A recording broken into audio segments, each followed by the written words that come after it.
In the year 1988, a very unique film released. Wow!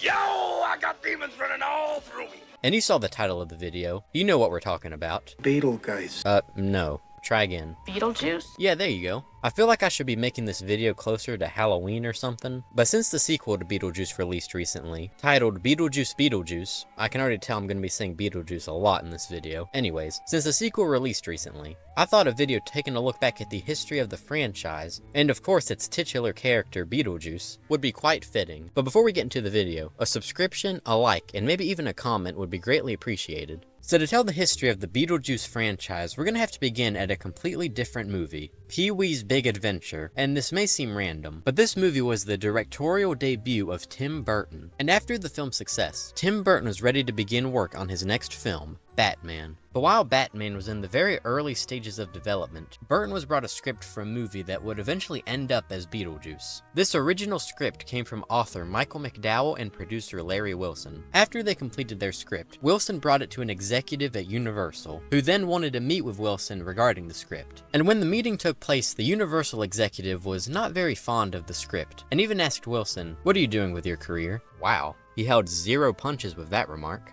After failing to sell the script to Universal, it was then sold to the Geffen Film Company, whose main distributor was Warner Brothers. The film was then greenlit and given a budget of $15 million, with the director set to be Tim Burton. But before Tim Burton was selected, the director was originally going to be Wes Craven, which is interesting. With the film's budget of $15 million, $1 million of that was used for visual effects. And in the actual movie, the effects looked quite unconvincing, but this was actually intentional. Burton said that he wanted the effects to look cheap. And in case you haven't seen this movie before, or it's been a while since you've last seen it, I'll give you a quick rundown of the plot. The movie follows married couple Adam and Barbara Maitland, played by Alec Baldwin and Gina Davis respectively. One day the couple takes a trip into town, but they end up dying after they crash off a bridge. This dog here lets them fall, so as far as I'm concerned, he's the villain of the movie. So now the Maitlands are ghosts, and they are not allowed to leave their home, which sucks. But this is made even worse when the Deetz family moves in, and plan to completely remodel the home, much to the Maitlands' dismay. So long story short, the Maitlands summon Beetlejuice, played by Michael Keaton, by saying his name 3 times. They then ask him to scare the Deetz family away, but he's a little too unhinged for their liking, so they get rid of him the same way they summoned him, by saying his name 3 times. But this isn't the last we see of Beetlejuice, because Lydia Deetz, played by Winona Ryder, the stepdaughter of Deliah Deetz, and the daughter of Charles Deetz, played by Catherine O'Hara and Jeffrey Jones respectively, goes to Beetlejuice to save the Maitlands, who she had befriended earlier in the movie, from an accidental exorcism. But Beetlejuice has some stipulations. Lydia must marry him if she wants his help, which is,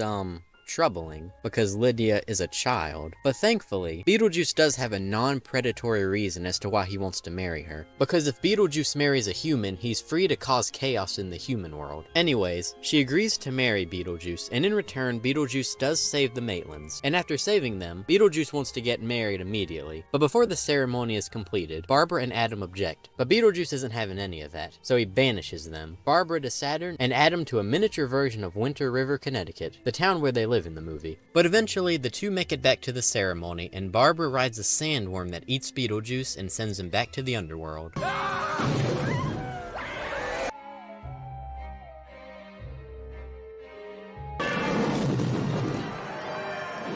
And now that Beetlejuice is defeated, the two families learn how to share the house and coexist peacefully. So that's how the finished movie went. But the original script for the movie was much more like your average dark horror movie, instead of the more comedic movie that ended up being created. For example, the character of Beetlejuice himself was originally intended to be much more of a villain, that would take the form of a short Middle Eastern man, but his true form was that of a winged demon. And instead of trying to scare the Deetz family, he would just straight up try to kill them. The movie released in theaters on March 30th, 1988, and was a great success, critically and financially. With only a budget of $15 million, the film made $75 million, and became the 10th highest grossing movie of 1988. The movie even won an Academy Award for Best Makeup, which was 100% deserved. The makeup and character design in the movie is fantastic. You want a cigarette? Oh, no, thank you. I'm trying to cut down myself. The movie was such a success that plans for a sequel began, and a few ideas were put forward for what a sequel to the film would look like. And the most noteworthy of these was a script titled Beetlejuice Goes Hawaiian. And the plot for this film would have had the Deetz family go to Hawaii to build a resort, which would end up disturbing some of the spirits there. This movie would have gave Beetlejuice more screen time, because in the original movie he only appeared in it for 17 minutes, which is not very much whenever the name of the movie is literally Beetlejuice. Sadly though, none of the planned sequel ideas panned out, and it would take 36 years for a sequel to actually happen. Now even though a sequel was not created at the time, there was an animated television series released, titled Beetlejuice. Yeah, it had the exact same name as the movie. The show starred Beetlejuice, of course, voiced by Stephen Ouimet. Mr. Telephone, here, save my place. Uncle BJ's Roadhouse! And Lydia Deetz, who was voiced by Allison Court. Not like that, Beetlejuice. Like this!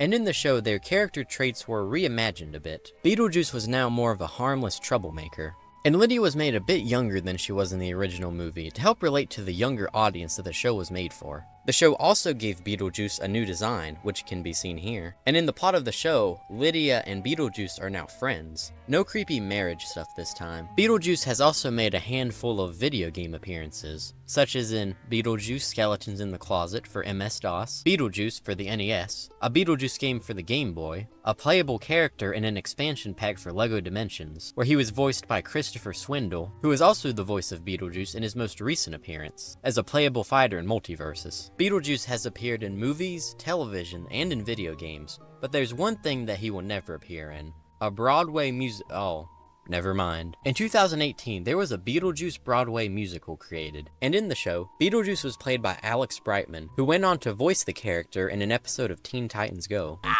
Hey there, folks. How are you? Good to see you. You mind holding this for me? And now, we are brought to the year 2024 with the release of the long-awaited Beetlejuice sequel titled Beetlejuice Beetlejuice. Sadly, they didn't go with the Beetlejuice Goes Hawaiian idea. And since this movie just came out, I'm not going to give a plot rundown or anything. The film had a budget of $100 million, and in 3 days it has surpassed that budget, raking in a nice $147 million at the box office, which is more than the original ever made during its entire run. Clearly the people were craving for more of the ghost with the most. And I think that's a good point to end off this video. But, before you go, if you enjoyed this video, a subscription, a like, and maybe even a comment would be greatly appreciated. And with that, I'll see you next time. Goodbye. So, say it once, say it twice, third time's a charm.